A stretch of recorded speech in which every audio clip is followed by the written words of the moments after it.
Indisciplina. Salve, estamos no ar com o programa Indisciplina, ferramenta de comunicação do Cursinho Livre da Norte aqui na Rádio Comunitária Cantareira 87.5 FM da Brasilândia e nos aplicativos de podcast através do Anchor. Quem fala é Fernando Konezuki e colo neste mês de março aqui no Indisciplina para dar continuidade à temática que venho desenrolando por aqui em 2022. A gente vai continuar com as edições Memórias DBA, só que agora com a parte 3. Continuamos colhendo depoimentos de trabalhadores e trabalhadoras que atuaram no programa de Braços Abertos aqui na cidade de São Paulo. Para quem não sabe do que se trata, indico acessar aí o Anchor do Indisciplina e procurar as nossas edições 64 e 68, parte 1 e parte 2, desta sessão sobre as memórias do De Braços Abertos. Esse programa ele buscava de alguma forma a residencialidade no tratamento de álcool e drogas, junto com outras garantias como alimentação, trabalho e saúde. O corre todo era feito a partir daí. Falo aqui como trabalhador da saúde mental, redutor de danos, que também atuou no DBA. Nosso objetivo nessa caminhada é registrar essas memórias da redução de danos em São Paulo, da política pública do De Braços Abertos e que essa história seja contada por quem trabalhou lá. Quem sabe essas edições de alguma forma não fortaleçam alguém no trabalho aí na ponta e inspire um tanto de outras coisas. Em janeiro, a voz esteve com Adilson, Tice e Augusto. Fevereiro, colou por aqui o Álvaro e o Rafael. Em março, chegamos com o Leandro, o Leonardo e a Marta. Mas esse bloco será inteiramente dedicado ao Leandro. Como outros profissionais que passaram por aqui, Leandro trabalhou também no Hotel Parque Dom Pedro e já pegou o período final do projeto, de grande sucateamento. Leandro vai lembrar aqui com a gente boas histórias da diversidade de formação dos profissionais e dos moradores e moradoras do hotel. Essa é a edição 70 do Indisciplina, hoje com a parte 3 das memórias do DBA. A voz agora está com o Leandro. Salve, salve, galera. Sou Leandro, tenho 38 anos e trabalhei no DBA lá no Hotel Parque Dom Pedro.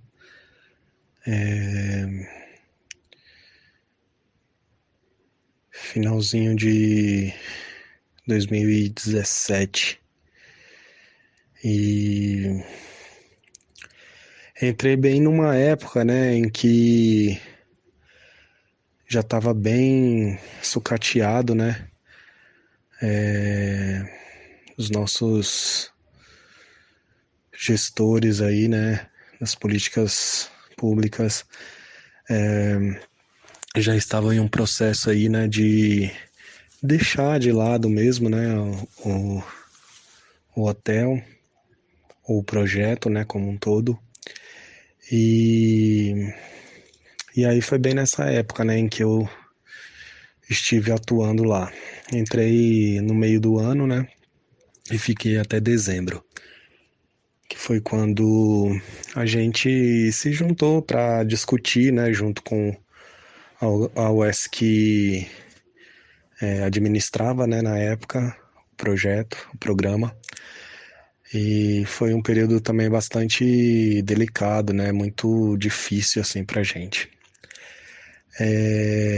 Bom, engraçado, eu tava ouvindo, né,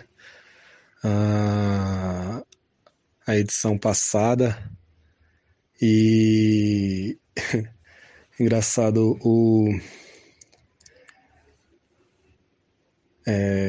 quando apareceu a história, né, o Augusto, né, tava contando a história da grana, né, que apareceu e a gente até hoje não sabe de onde surgiu, né. Eu trabalhava à noite, né, e chegava, né, para render a equipe do dia que o Augusto trampava.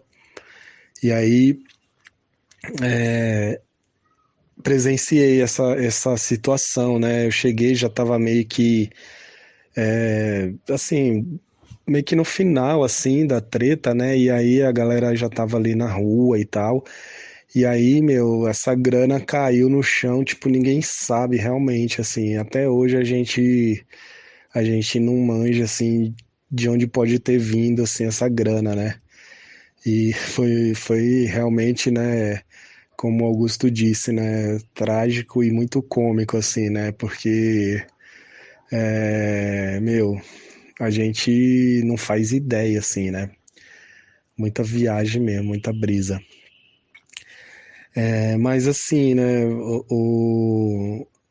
ouvindo, né, um pouco assim da edição passada, eu lembro que eu fui para o processo seletivo, né, para começar a trabalhar, né, na verdade para passar aí, né, por esse processo e tal. E aí eu lembro que eu tinha lido um pouco assim do que era o programa e tal. Eu trabalhava lá em um centro de acolhida lá na ZAC Nash, né? Um centro de acolhida conhecido como ZAC 1. A minha formação é assistente social. E, e aí, tipo, eu fui pro processo seletivo, falei que nunca tinha trampado com redução de danos e tal, né? Mas que tinha ouvido falar, enfim, né?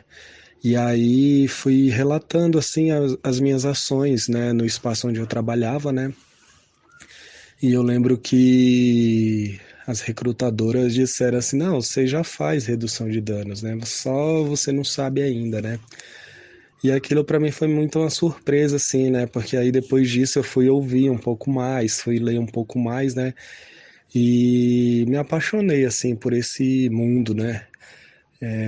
De maneira que eu quis muito, assim, sabe, estar naquele espaço do hotel, assim, e poder trampar, poder aprender, né, oferecer alguma coisa, né.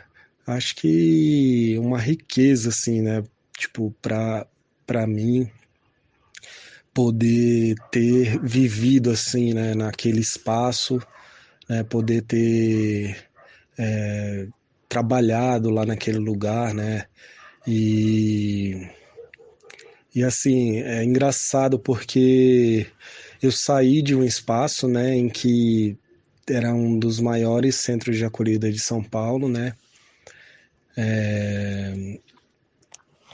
E aí vou para um outro espaço de trabalho, né, um outro equipamento que é o maior também, né, daquele programa, né, do DBA, né, com mais moradores, né, com mais beneficiários. E, enfim, né, acho que foi um pouco, né, um pouco não, foi bastante desafiador, né, mas lidar ou conviver com aquelas pessoas ali, né, que os beneficiários do programa foi muito interessante, né, me levou para lugares reflexivos assim muito importantes, né, especialmente no que se refere a esse processo, né, de reflexão sobre o uso da droga, né, o uso de substâncias, enfim. É, e também, né, uma grande oportunidade de trampar com diversos profissionais, né, com os quais eu achava que eu não ia trabalhar assim nunca, né, como farmacêutico, historiador, né, é, enfim, uma série de profissões assim, né, além daqueles que eu já tinha uma ligeira uma ligeira experiência, né, de ter vivido, de ter trocado, de ter trabalhado, né, como cientista social, né, psicólogos, psicólogas, enfim, né, acho que foi de um enriquecimento assim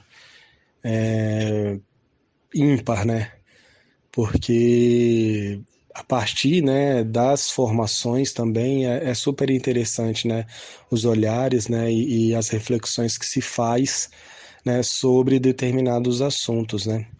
E conviver nessa lógica, né, foi assim de um enriquecimento muito grande, né? É isso, né? Acho que a gente que teve a oportunidade, o privilégio, né, de participar desse programa, né? Eu lembro que eu falo com algumas pessoas, né? E eu tenho uns amigos que falam assim, cara, você teve o grande privilégio de trabalhar em um dos melhores programas assim criados sobre drogas assim aqui no Brasil, assim, né? Porque completamente inovador, né? Com um desafio muito grande, mas com uma proposta muito boa, né? Muito importante, né? Para esse processo. E, e eu me sinto muito lisonjeado, né? Por ter tido esse privilégio, né? É óbvio, né, que a gente também faz a reflexão sobre o mundo do trabalho e realmente, né, as condições elas não são tão interessantes ou tão boas assim, né? Mas isso diz respeito, logicamente, ao mundo do trabalho, né? A maneira como o trabalho se organiza na sociedade, né? Ou é organizado na sociedade. Então, né, eu lembro que a gente fez essa reflexão, né, junto com a galera que administrava, né, a galera da OS que administrava o programa. É, e aí a gente dizia o tempo todo para eles, né, a gente não tá com preguiça de trabalhar, a gente quer trabalhar, o que a gente está exigindo aqui, o que a gente está pedindo, solicitando, são condições de trabalho, né? Ou melhores condições de trabalho. Porque a gente quer desenrolar o trabalho, a gente está disposto, a gente está com interesse, a gente tem interesse, né, nesse programa, né? Isso faz todo sentido para a gente, né? Então, né, a gente quer condições de trabalho, né? Essa era uma das principais falas, né, que a gente trazia para eles, assim, né? De modo que a atenção deles para isso não foi das melhores, né? E aí, enfim, né, a gente acabou, né, a equipe acabou seguindo rumos diferentes aí, né, e enfim. Mas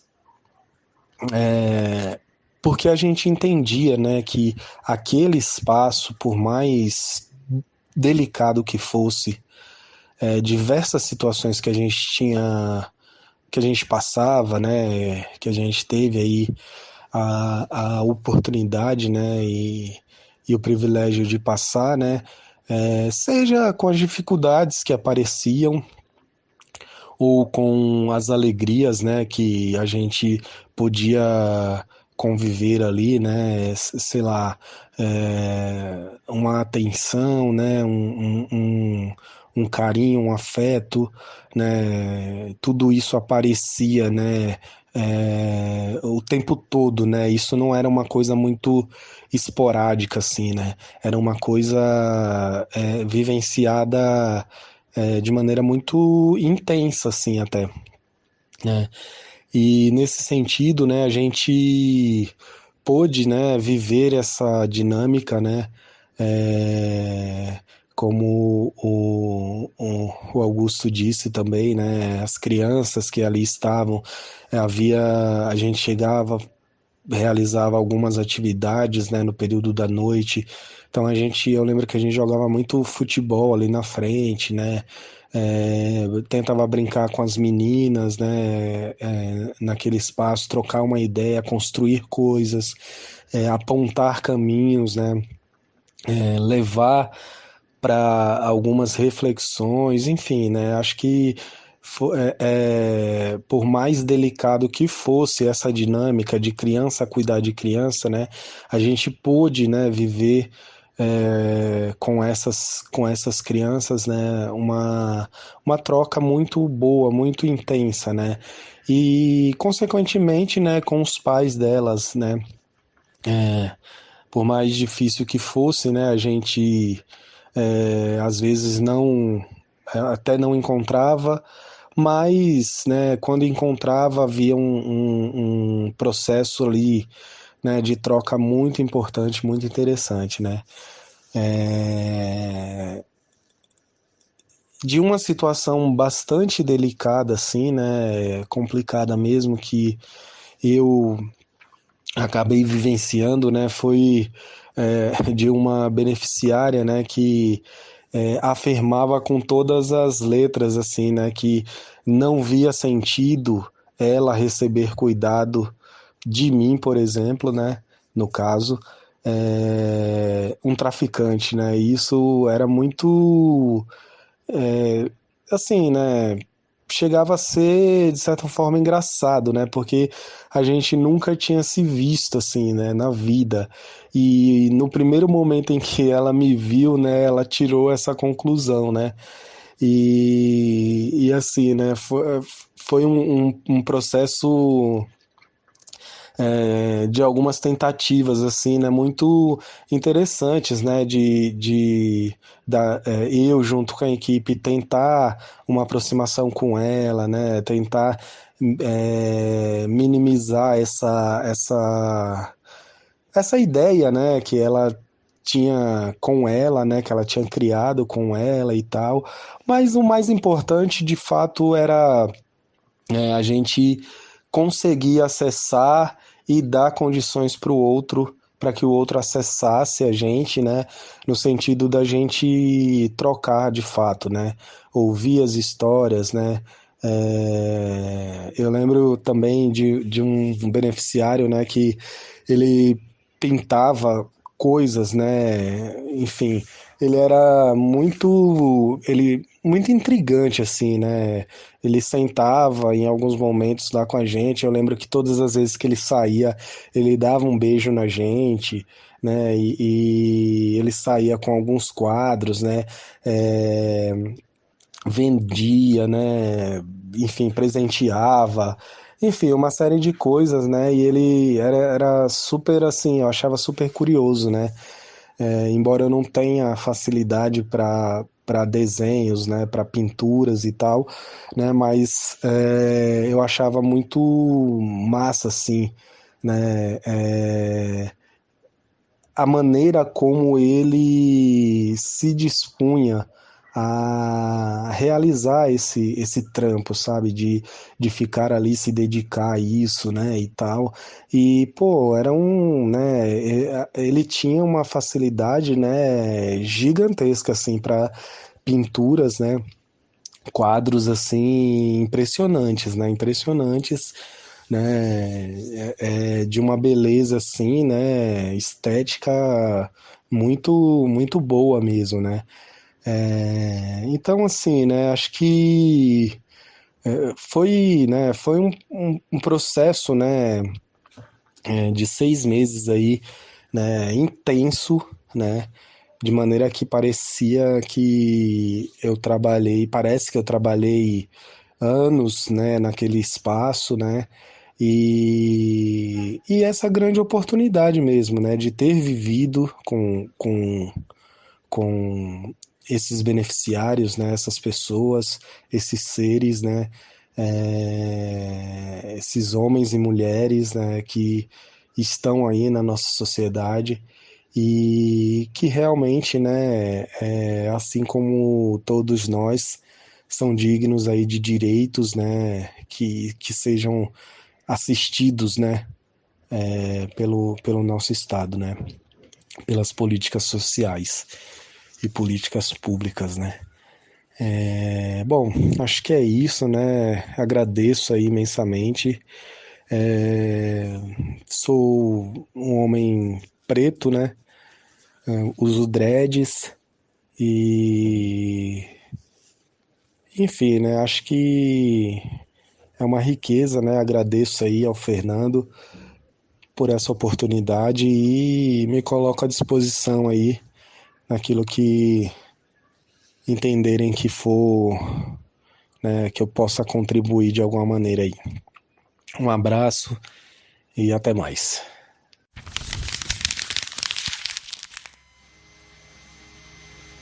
E estamos de volta com o programa Indisciplina aqui na Rádio Comunitária Cantareira. Hoje chegamos à nossa edição 70 com a terceira parte da série Memórias do DBA. Esse primeiro bloco foi dedicado inteiramente ao Leandro, que acabamos de escutar. Daqui a pouco a gente volta com mais Indisciplina, mas sobre esse projeto que Leandro acabou aqui de falar pra gente, que foi um dos melhores programas de drogas criados no Brasil.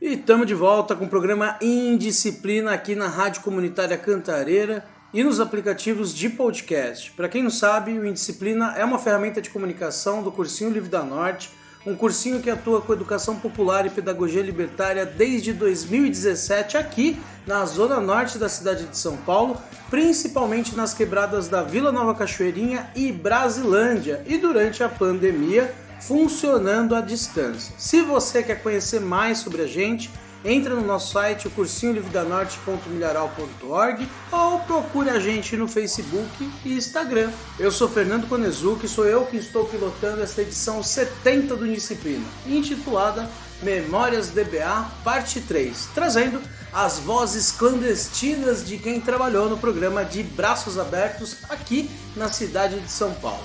No primeiro bloco ficamos com o Leandro, cientista social que atuou no Hotel Parque Dom Pedro. Agora tenho o prazer de anunciar aqui mais duas vozes de duas pessoas que tenho a satisfação de trabalhar hoje em dia.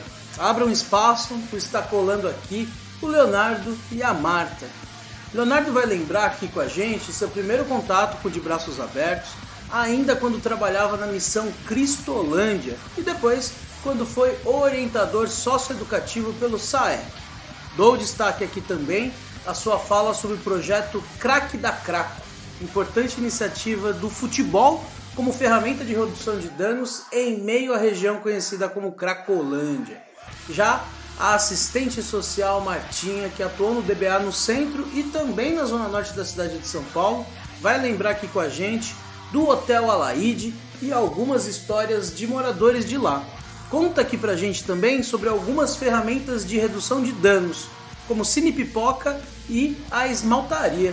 Esse é o Indisciplina e vamos escutar agora o Leonardo e a Marta, dois grandes profissionais que de alguma forma tiveram contato com o programa De Braços Abertos e que vão compartilhar essas histórias com a gente.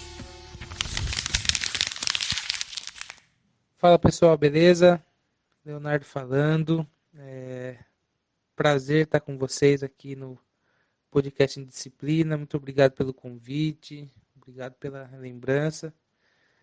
E agradecer também ao Cursinho Livre da Norte, à Rádio Nova Cantareira. Muito obrigado aí por poder participar aqui junto com vocês.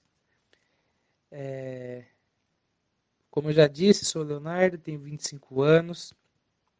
Atualmente eu trabalho numa unidade de acolhimento, sou agente de redutor de danos. Essa unidade de acolhimento é vinculada ao CAPS AD Santana e fica aqui no Jardim São Paulo. Também sou residente da Zona Norte daqui da nossa cidade, né? Também moro no Jardim São Paulo, então a gente acaba que tem o mesmo território para morar, trabalhar e conviver com as pessoas, né? E falando hoje um pouco sobre as lembranças que a gente tem do projeto de Braços Abertos, e duas lembranças assim que foram momentos que me marcaram na trajetória do projeto, né, e de como isso impactou a minha vida. Eu tenho duas lembranças que são mais vívidas, que mais me marcaram. Uma delas é quando, no ano de 2015, eu vim para São Paulo para ser voluntário num projeto chamado Missão Cristolândia, que era um projeto, ainda, né? O projeto ainda é vivo lá na região da Cracolândia. Era um projeto que visava de primeiramente a redução de danos, né, dos usuários da região da Cracolândia. Então era um projeto que dava alimentação, assistência, troca de roupa, higiene pessoal e também com a possibilidade de fazer uma triagem para um tratamento mais terapêutico, né, em fazendas, essas coisas. E aí, trabalhando nesse local, foi onde eu conheci o De Braços Abertos. E o interessante que eu achei do projeto era que o De Braços Abertos se preocupava não só com a pessoa que estava na cena de uso, né? Porque o De Braços Abertos ele é um prédio que fica praticamente do muro, né? Do lado da Cracolândia e trabalha diretamente com os usuários de crack. Mas as pessoas que frequentavam, né, na sua maioria, a missão onde eu trabalhava, eram ex-usuários que estavam num período abstinente, estavam em outro momento da vida, que também estavam servindo nesse projeto, na missão. E o De Braços Abertos servia, na verdade, disponibilizava a academia, né, do prédio do De Braços Abertos e os profissionais para que esses ex-usuários, né, pessoas buscando uma abstinência, buscando sair de alguma forma, né, no mundo da drogadição, o projeto de Braços Abertos fornecia essa assistência no cuidado da saúde física, né, deles. E foi o primeiro contato que eu tive e foi um contato muito gostoso, que eu pude trocar ideia com os profissionais de educação física que tinham de Braços Abertos. Foi onde eu pude ter um contato mais aprofundado com redução de danos, desvinculado, né, da onde eu tinha aprendido a trabalhar em clínicas terapêuticas. E o que eu gostei foi que havia esse cuidado não só com aquele público da rua, mas o público que também era o público da rua, porém que não estava mais não estava mais morando na rua do momento, mas que em algum momento saiu da Cracolândia e aí depois voltou para a mesma região com com outros fins, né? Mas que também continuou vinculado ao De Braços Abertos. E isso é muito legal da gente ver o vínculo que é estabelecido pelos profissionais do De Braços Abertos com pessoas que um dia tiveram contato, né, com o projeto, com o trabalho. Isso foi algo que me marcou bastante e me ensinou de primeira assim sobre a criação do vínculo com o usuário, a criação do vínculo com o território e o cuidado assim de certa forma integral que tem, né, não só quando a pessoa está na cena de uso, mas após cena de uso, após passar um tempo abstinente e querer de alguma forma cuidar do seu corpo, cuidar do seu físico, e o projeto de Braços Abertos realmente recebeu a missão com os braços abertos para que a gente pudesse levar os nossos acolhidos, né, por assim dizer, da missão, para que eles pudessem ter esse cuidado. Então, meu primeiro contato com o De Braços Abertos foi esse cuidado com as pessoas que um dia eram usuários na Cracolândia, mas que a partir do vínculo conseguiram construir outro tipo de afetividade, outro tipo de trabalho, outro tipo de cuidado para com esses ex-usuários e para com nós também, trabalhadores da missão, né? E o segundo contato que eu tive com o De Braços Abertos foi, e de uma maneira totalmente diferente daquele primeiro contato, foi quando eu saí daquele projeto que eu trabalhava e comecei a atuar como orientador socioeducativo numa ONG chamada SAEC, que trabalhava no terceiro setor. E o nosso trabalho era diretamente na cena de uso da região da Cracolândia. E nós formávamos uma equipe que trabalhava também em conjunto com o De Braços Abertos, né? Então, o nosso trabalho, resumidamente, era estabelecer vínculos com os usuários e, a partir deles, conseguir promover algum tipo de direito, né, e redução de danos para esses usuários. E era coisas assim de entregar um pernoite, conseguir vagas em CTA, entregar fichas para alimentação dentro dos atendes, que na época ainda tinham os atendes, na região da Cracolândia, na Princesa Isabel, e encaminhá-los de braços abertos para cuidados mais clínicos e etc, né? E eu tive o privilégio, né, e tenho ainda de ter feito amigos nesse trabalho e que gostavam muito de futebol. E a gente conseguiu estabelecer vínculos com os usuários pelo o futebol. E aí surgiu na nossa uma conversa assim de trabalho mesmo, né, com esses meus amigos que também eram trabalhadores na mesma empresa, né, na mesma ONG da SAEC. E a menção honrosa para eles, o Leonardo também, Giovanni e o Matheus, que sem eles também eu não teria feito nada daquilo que a gente conseguiu promover naquele momento, que foi um projeto chamado O Crack da Craco, que foi um projeto que visava a redução de danos a partir do futebol. Então foi um projeto que a gente escreveu para nossa chefe e que foi aprovado, né? E meio clandestinamente não podia escrever redução de danos para poder passar, enfim. Ainda sabemos que há esse tipo de preconceito com a palavra e com o jeito de lidar, né, com a drogadição, enfim, no nosso país, na nossa cidade.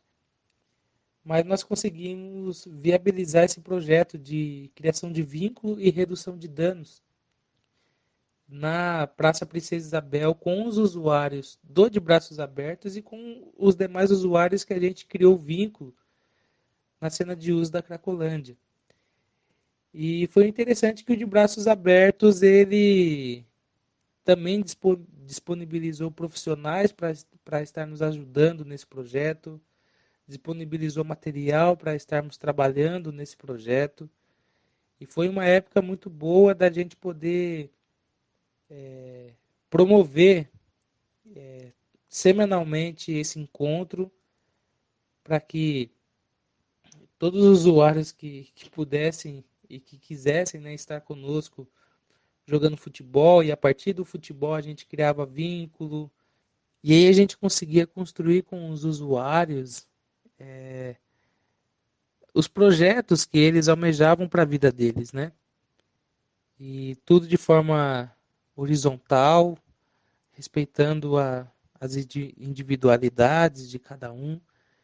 Então, e procurávamos sanar, né, as necessidades emergentes do que precisava do aqui e agora para que a gente conseguisse primeiro ficar bem no agora para depois conseguir pensar no futuro. E aí surgiam várias demandas, né, desde arrumar um emprego, reencontrar o contato com a família, voltar para a sua cidade, né, porque nós sabemos que na região da Cracolândia não é só os nossos conterrâneos assim, né, paulistanos que estão lá, mas gente de várias regiões do país, do estado. E esses dias conversando com esses colegas, né, que começamos o projeto, nós até assim estávamos comentando o absurdo que era, entre aspas, parar o serviço para poder conseguir fazer com que os usuários da Cracolândia e pessoas que estavam também na região, né, que tinham acesso a gente, conseguisse parar o que estava fazendo para poder jogar bola e conseguir construir um vínculo, sabe? Às vezes a gente pensa que é algo simples, mas quando a gente pensa que a gente está, de alguma forma, reduzindo o dano do crack, reduzindo o dano de uma depressão pós-uso ou antes do uso, a depressão e a angústia de estar numa situação de rua e poder proporcionar isso, que é o momento do jogo de futebol, né? E fazer com que as pessoas, os usuários, criassem vínculo com a equipe para que eles pudessem voltar a, a reconquistar algumas coisas que eles tinham. Isso foi algo extremamente assim fantástico que marcou na nossa vida, né? E que o De Braços Abertos novamente, né, abraçou esse projeto junto com a gente e proporcionou para a gente mão de obra, material, recursos para que o projeto pudesse ir para frente e ter uma ação assim duradoura até, né? Durou até a nossa empresa infelizmente sair, mas que foi algo que impactou a vida dos usuários e a vida também dos trabalhadores que puderam conviver entre si naquele período.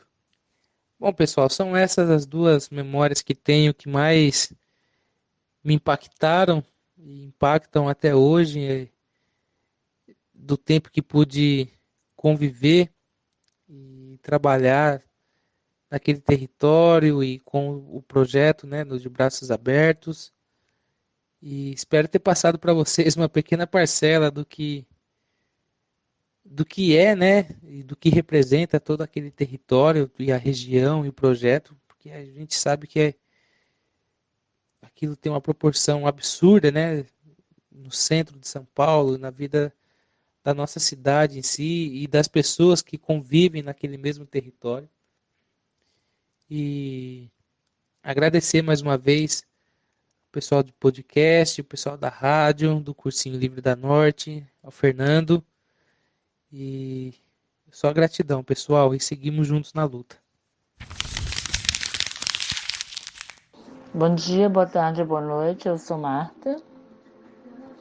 Eu sou assistente social e trabalhei no DBA por quase 5 anos, né, no De Braços Abertos. Atuei como técnica social em vários hotéis ali da região da Craco, né, região central, e também no hotel da Freguesia do Ó, no Hotel Semi.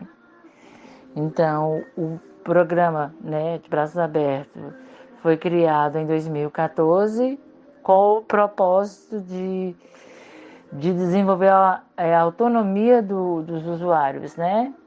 O que nos foi passado na época, que o programa partiu de escuta sobre as demandas dos próprios usuários, que apesar da complexidade da situação, eles pediam moradia, alimentação e trabalho, que eles viviam ali tudo em torno ali da região da Luz em barracas, né?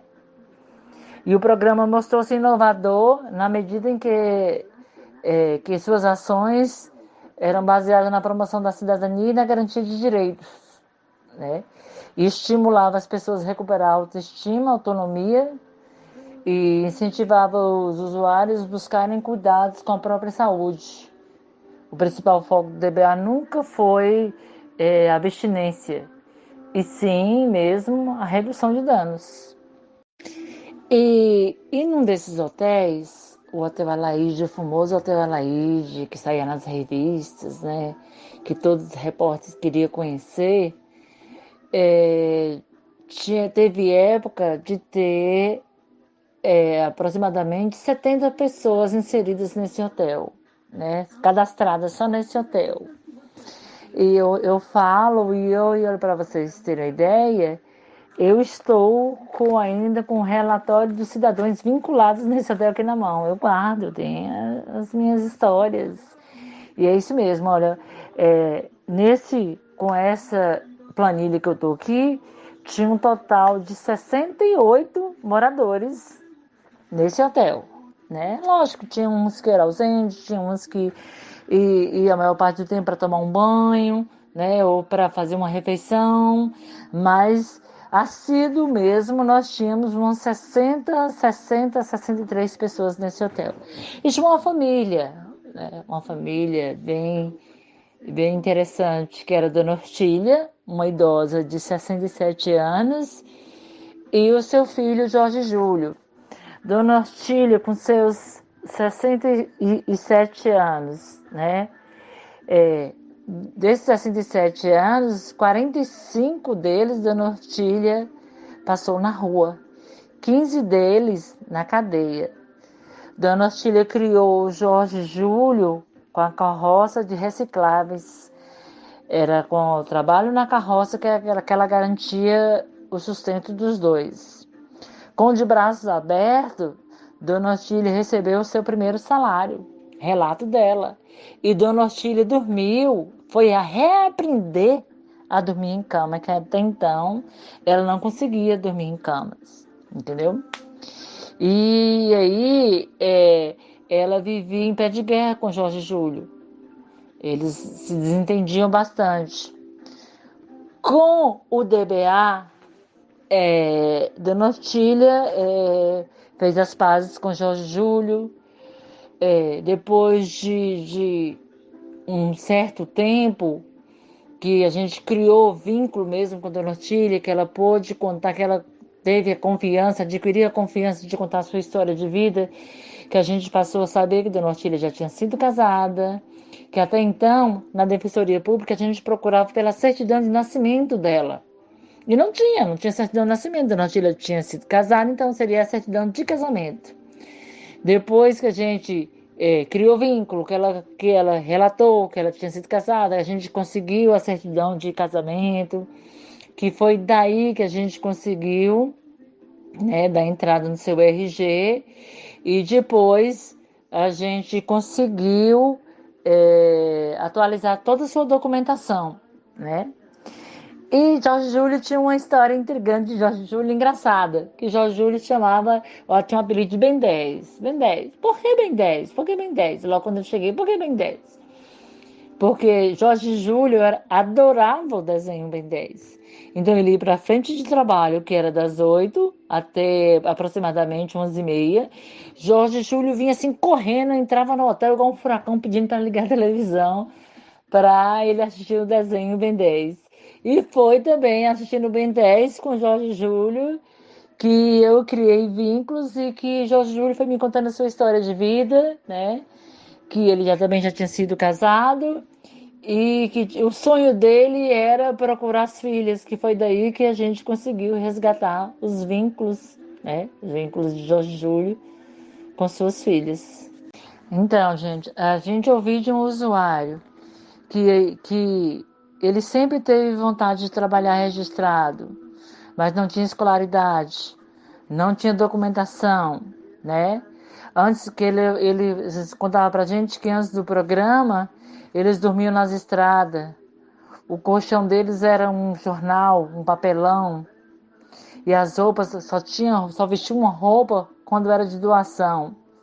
Vivia com o que as pessoas doavam. E hoje ele narrava pra gente, né, que ele podia ter uma casa, que ele tinha um teto para se abrigar da luz, do sol, da chuva, que ele tinha uma televisão para assistir, que ele podia fazer sua higiene normalmente. E ele narrar pra gente que ele conseguiu tudo isso através do programa, que o DBA resgatou a autoestima dele e que há um bom tempo ele pôde reduzir o uso. Nossa, isso faz um bem danado pra gente, como profissional, como trabalhador e como ser humano também, né? A pessoa resgatando a sua dignidade através de um programa, através do DBA. Nós fazíamos mutirões para regularizar a documentação. Tinha usuário que a gente tinha começado do zero, porque não tinha um documento. Então, o primeiro passo era via fórum, ver se tinha alguma pendência judicial. não tem independência judicial, a gente partia para a defensoria, porque para tirar um documento, se você é de outro estado, no estado de São Paulo você tinha que ter a sua certidão de nascimento, e a gente conseguia isso via defensoria pública. Depois da certidão na mão, é que a gente ia para Poupa Tempo para tirar o RG, depois do RG, título de eleitor, CPF, reservista, e teve hotel, a gente tinha relatos, né, que a gente fazia relatório mensal, que a gente conseguiu fechar 100% de documentação. E a gente conseguiu manter aquelas crianças todas matriculadas em creche. Nossa, gente, um trabalho lindo, foi um trabalho assim de formiguinha, mas foi um trabalho muito lindo, muito gratificante. O DBA foi assim, marcou, foi história, foi um marco na história, né, de políticas públicas na cidade de São Paulo. E também nós promovíamos várias ações, né? A gente tinha o Cine Pipoca, que a gente espalhava cartazinhos pelo hotel, falando vamos ter cinema, e ali entre os trabalhadores mesmo a gente fazia um lanche, então a gente tinha o Cine Pipoca, que eles escolhiam o filme que queriam assistir, né? Teve dias de no hotel ter 15, 20 pessoas assistindo o filme, nossa, isso pra gente era uma glória, né? Porque nem todos, não era tão fácil você entreter, né? Prender a atenção deles ali durante um bom tempo. Então, você dá início num filme e terminar com 15 pessoas, nossa, era privilégio, assim, né? E era muito gratificante. A gente tinha também a esmaltaria, que o objetivo era promover a interação social entre os usuários e principalmente oferecer a oportunidade de autocuidado, né? Principalmente entre a mulherada. Mas não era só as mulheres que participavam, não. Os meninos também. Com isso a gente fortalecia vínculos, né? Promovia a autoestima. E a gente queria, com isso, criar um momento de descontração para promover a valorização do ser, né? E promover também a vivência entre grupos, entre eles. Isso era muito importante, isso era muito gratificante. E estamos de volta com o programa Indisciplina aqui na Rádio Comunitária Cantareira. Aqui é Fernando Konezuki do Cursinho Livre da Norte e tivemos o prazer de escutar neste último bloco o Leonardo e a Marta compartilhando aqui com a gente suas lembranças clandestinas do programa De Braços Abertos. Quero aqui dar destaque para a centralidade da construção de vínculo na narrativa de Leonardo e uma fala da Martinha, que o DBA foi um marco na política pública da cidade de São Paulo. É isso. Obrigado aí pelas contribuições de vocês dois e também do Leandro, que esteve conosco no primeiro bloco. No entanto, a gente chegou ao fim dessa edição 70 do Indisciplina. Vale lembrar aqui que vamos ao ar na Rádio Comunitária Cantareira, sempre às sextas às 16, com reprise aos domingos às 22 horas, sintonizando a 87.5 FM da Brasilândia ou através do radiocantareira.org. Estamos nos aplicativos de podcast através do Anchor. Conheça mais sobre educação popular e pedagogia libertária aqui na Zona Norte da cidade de São Paulo através do cursinho livredanorte.milharal.org. E de BG, tivemos a banda israelense Atameu com seus lançamentos de 2022. Esse foi o Indisciplina. Semana que vem, estamos de volta.